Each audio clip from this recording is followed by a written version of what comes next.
Kelas 4A Bisa, bisa, bisa. SD Negeri 10 Muntok Pasti bisa.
Okay, action.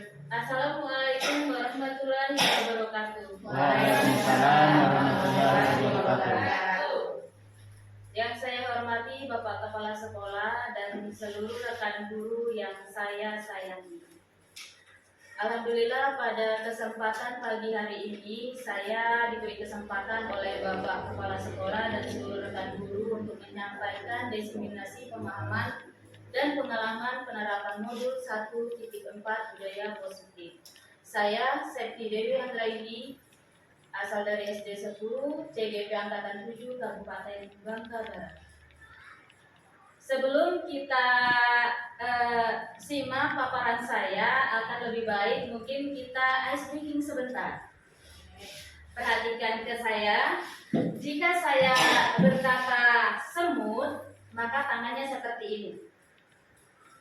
Dengan menyebutkan kecil. Jika saya mengatakan gajah, tangannya seperti ini dengan menyebutkan besar. Bisa kita mulai teman-teman? Bapak? Oke. Gajah.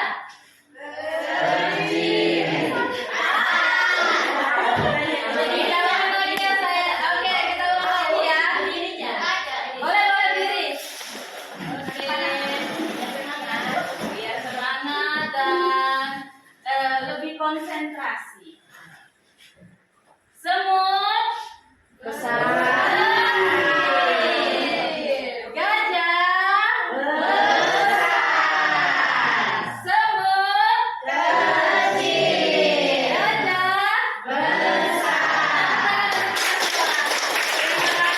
Terima kasih partisipasinya. Masih semangat? Kita mulai paparan saya mengenai diseminasi pemahaman dan pengalaman penerapan modul 1.4 budaya positif. Salam dan bahagia Bapak Guru hebat. Mari kita saling bekerja sama, berkolaborasi dan berbagi untuk saling mendukung menciptakan budaya positif di lingkungan sekolah kita yang tercinta ini. Agar ke depan prestasi anak-anak didik kita dan seluruh guru semakin meningkat ke arah yang lebih baik. Salam tergerak, bergerak, dan menggerakkan. Budaya positif adalah kebiasaan yang dilakukan secara terus-menerus dengan menerapkan nilai-nilai kebajikan untuk perubahan ke arah yang lebih baik. Budaya positif di sekolah dapat menimbulkan rasa aman, nyaman, tenang pada peserta didik sehingga dapat mendorong mereka untuk mampu berpikir bertindak untuk memerdekakan dirinya sehingga menjadi mandiri dan bertanggung jawab. Konsep kunci budaya positif adalah 6 hal berikut. Yang pertama adalah perubahan pada paradigma belajar. Yang kedua adalah disiplin positif. Ketiga, motivasi perilaku manusia. Keempat, kebutuhan dasar manusia. Kelima, posisi kontrol restitusi. Keenam, keyakinan kelas. Dan terakhir, segitiga restitusi. Pembelajaran dengan paradigma baru ini sudah kita terapkan pada tahun ini, alhamdulillah. Mungkin baru mulai kelas 1 dan 4, tapi mungkin insya Allah tahun berikutnya akan jenjang selanjutnya. Pembelajaran dengan paradigma baru ini bertujuan untuk menciptakan peserta didik yang memiliki profil pelajar Pancasila yang terdiri dari 6 dimensi. Di mana dimensi pertama adalah beriman bertakwa kepada Tuhan Yang Maha Esa, berkebinekaan global, bergotong royong, kreatif, bernalar kritis, dan mandiri. Disiplin positif. Disiplin positif dapat dilakukan dengan mengontrol diri kita sendiri dengan meningkatkan motivasi internal dalam melakukan tindakan yang mengacu pada nilai-nilai yang kita hargai. Nilai-nilai kebajikan adalah sifat positif manusia yang merupakan tujuan mulia yang ingin dicapai setiap individu. Kebutuhan dasar manusia. Setiap peserta didik dan seluruh manusia itu memiliki kebutuhan dasar manusia seperti yang dipaparkan pada slide ini. Yang pertama adalah bertahan hidup. Kemudian untuk peserta didik mungkin lebih kita perhatikan pada poin kedua. Jadi peserta didik itu lebih membutuhkan kasih sayang dan rasa diterima.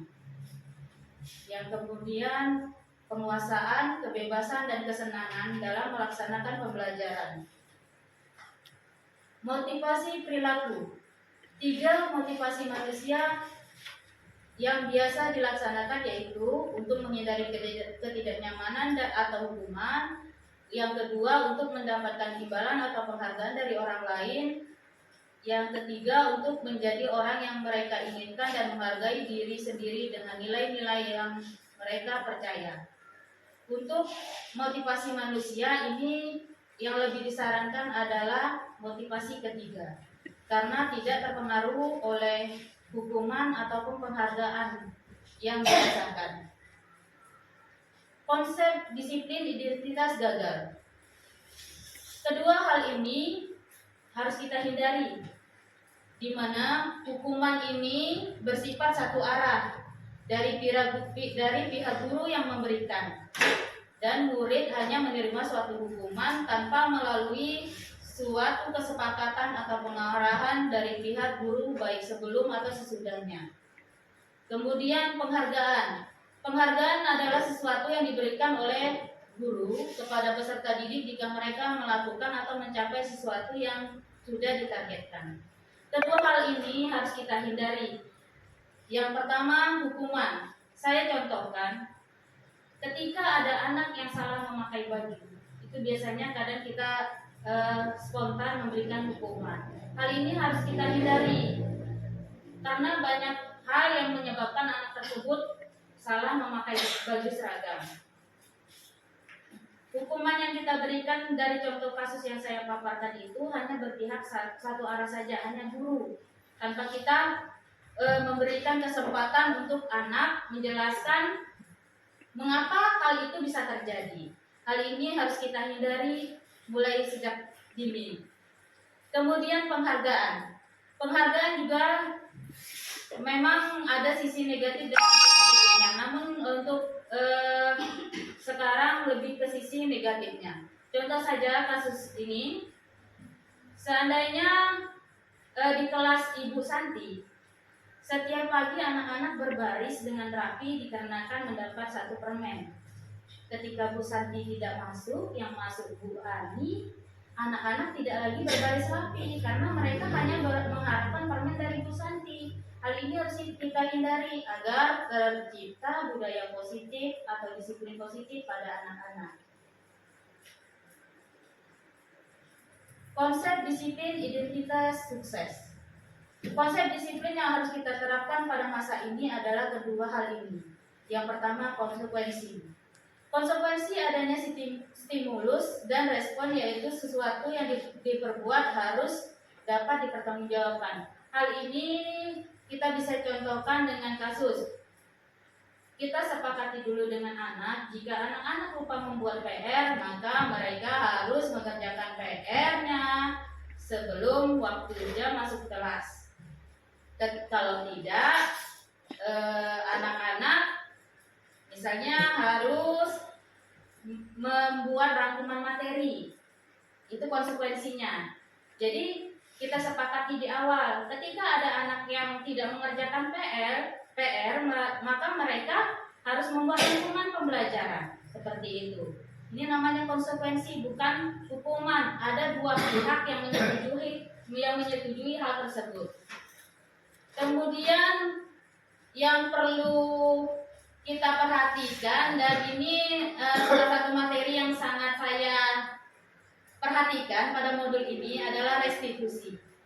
Restitusi adalah proses menciptakan kondisi bagi murid untuk memperbaiki kesalahan mereka sehingga mereka bisa kembali pada kelompok mereka dengan karakter yang lebih kuat. Dosen 2004. Akan saya jelaskan di slide berikutnya. 5 posisi kontrol yang harus dilaksanakan guru. 5 posisi kontrol ini adalah yang harus diterapkan oleh guru. Saya sendiri merasa saya hanya mengerjakan, sebelum saya mempelajari modul ini, saya merasa saya hanya melakukan pemberi hukuman dan pembuat rasa bersalah. Ketika anak-anak tidak mengerjakan tugas, saya memberi hukuman dengan hal kecil atau gimana gitu, tapi termasuk dalam pemberian hukuman. Kemudian yang paling sering lagi adalah membuat rasa bersalah. Contohnya, ibu sudah menjelaskan, kalian tidak mendengarkan. Itu sebenarnya hal yang negatif, tidak memotivasi dan tidak bermanfaat sama sekali untuk peserta didik. Ini masih saya lakukan sebelum mempelajari modul ini. Tapi insya Allah kedepannya akan saya rubah menjadi lebih baik, mudah-mudahan bisa menjadi posisi yang positif. Posisi teman ini bagus, dimana kita memposisikan kita sebagai teman murid kita. Jadi kita ngobrol seperti teman agar kita memahami apa yang dibutuhkan oleh peserta didik kita, apa yang membuat dia nyaman dalam pembelajaran, seperti itu. Posisi pemantau ini kita lakukan ketika kita memantau sejauh mana materi yang sudah diterima oleh peserta didik. Yang paling baik kita laksanakan adalah posisi yang pertama, manajer. Di mana di sini kita adalah memantau sekaligus menuntun peserta didik untuk menemukan kebutuhan yang ia inginkan, mengembangkan minat dan bakatnya. Jadi kita tidak lagi menuntut pada mereka untuk menjadi apa, tapi kita menuntun mereka agar mencapai cita-citanya. Seperti itu Bapak Ibu. Kita lanjut ke slide berikutnya. Ini yang paling menarik kata saya, segitiga restitusi. Ini bisa dibilang mungkin hanya beberapa tahapan yang kita laksanakan, jadi tidak menjadi segitiga yang menjadi menyatu, sehingga hal yang kita harapkan itu belum tercapai. Jika kita menemui kasus itu, kita lebih seperti yang saya jelaskan sebelumnya, lebih membuat pembuat merasa bersalah, membuat peserta didik merasa bersalah, padahal kita tidak tahu apa penyebab mereka melakukan kesalahan tersebut. Nah, ini adalah solusi yang paling baik, di mana pertama kita harus menjaga kesabaran dengan melakukan tahapan pertama, yaitu menstabilkan identitas. Ketika ada kasus, kita bisa bertanya, setiap orang kita bisa memberikan penguatan. Setiap orang pasti pernah melakukan kesalahan. Kamu bukan satu-satunya yang melakukan hal ini. Dengan ini kita akan stabilkan emosi siswa yang sedang berada dalam suatu masalah. Kemudian tahap kedua yaitu validasi tindakan. Di sini kita masuk ke ranah di mana kita bertanya. Kita memberikan kesempatan bagi peserta didik untuk menyampaikan hal yang menyebabkan ia melakukan kesalahan atau berada dalam suatu masalah. Di mana kita bisa bertanya, kamu tentu punya alasan mengapa melakukan hal itu. Contohnya misalnya ada anak yang pakai baju berbeda atau pakai sepatu berwarna yang berbeda. Dengan begitu kita akan tahu alasannya. Kemudian, adakah cara yang efektif untuk mendapatkan apa yang kamu butuhkan? Ini kita bertanya, apa kebutuhannya? Biarkan dia berpikir. Jangan kita yang memberikan solusi. Kemudian tahapan ketiga segitiga restitusi adalah kita bertanya, keyakinan kelas apa yang telah kita sepakati? Di sini berkaitan dengan kesepakatan antara dua belah pihak, di mana ada guru dan ada murid. Kemudian kita bertanya, kamu ingin menjadi orang yang seperti apa? Ini termasuk dalam motivasi agar dia berubah menjadi lebih baik. Selanjutnya, pengalaman dan pembelajaran. Menerapkan segitiga restitusi di kelas dengan memposisikan diri sebagai manajer. Insya Allah kawan-kawan guru hebat ini bisa mendapat sisi positif dari penjelasan saya, sehingga kita mulai dari diri untuk menerapkan segitiga restitusi dalam melaksanakan menangani masalah yang ada di kelas kita. Kemudian ini tadi menyinggung dengan keyakinan kelas. Jadi akan lebih baik jika kita menerapkan budaya positif di kelas dengan membuat keyakinan kelas. Pertama, kita mengajak anak-anak itu ngobrol secara santai, seperti yang saya sampaikan tadi. Kita seperti teman.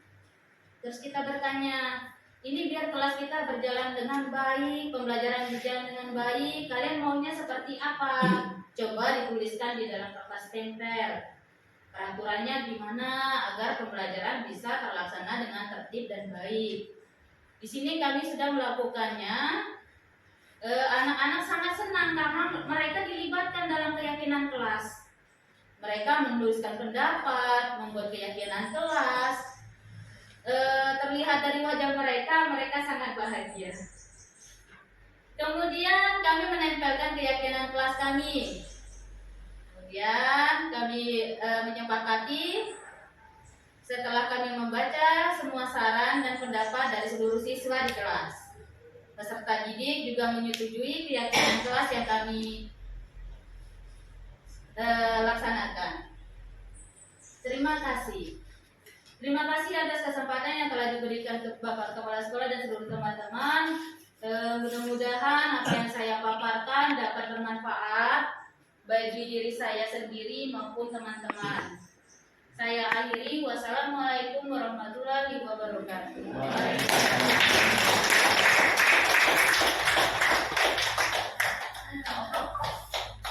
Terima kasih kepada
Baik anak-anak, bisa dilihat. Silakan duduk, Michelle.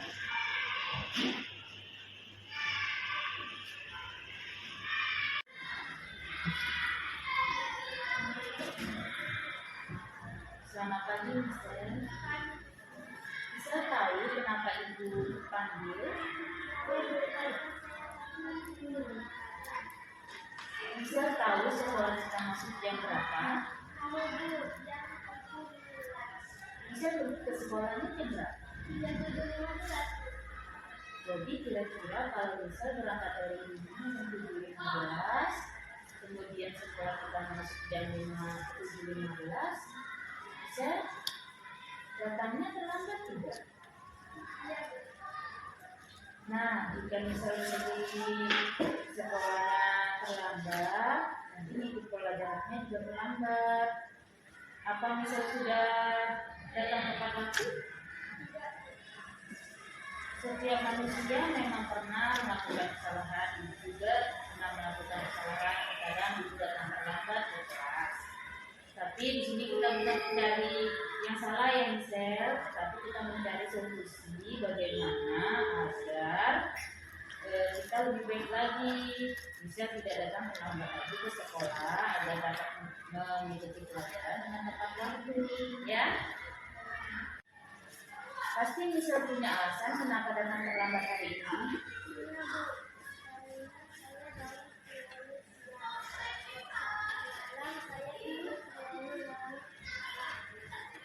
Kenapa tidur terlalu malam? Michelle, apakah datang terlambat itu sudah melaksanakan keyakinan kelas kita? Apakah Michelle masih ingat apa keyakinan kelas kita?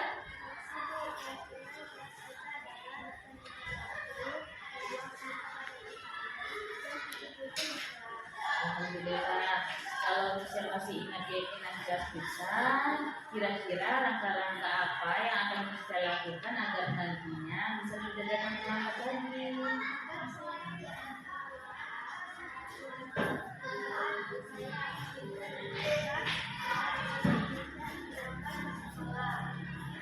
Mereka alhamdulillah kalau Michelle sudah mau berubah menjadi lebih baik lagi. Ibu doakan Michelle menjadi anak yang sukses ya.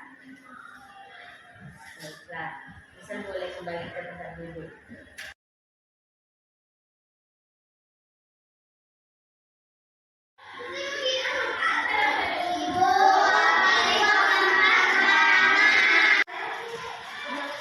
Silakan duduk. Selamat pagi Wapik. Wapik tahu kenapa dipanggil? Kenapa? Wapik tahu di mana membuang sampah? Kalau tahu tempat membuang sampah di tempatnya, berarti apa yang harus Wapik lakukan? Baik, terima kasih. Oke. Wapik pasti punya alasan mengapa membuang sampah sembarangan. Nah, kemudian kalau membuang sampah sembarangan itu akan mengakibatkan apa? Salah satu kotor, ya. Oleh sebab itu kita diharapkan menjaga kebersihan dengan membuang sampah pada tempatnya. Wapik, Wapik masih ingat keyakinan kelas kita?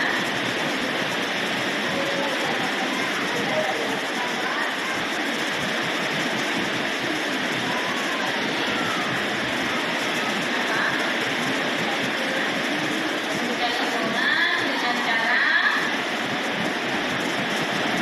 membuang apa? Ada. Ya.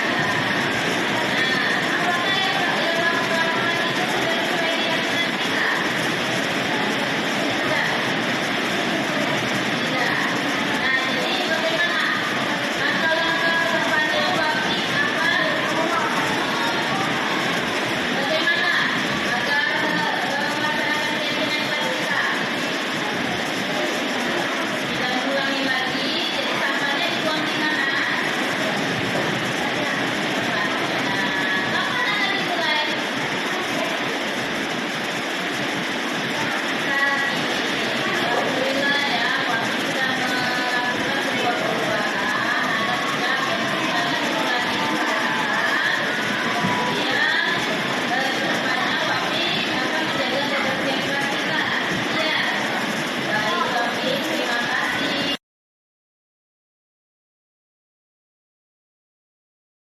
Assalamualaikum warahmatullahi wabarakatuh.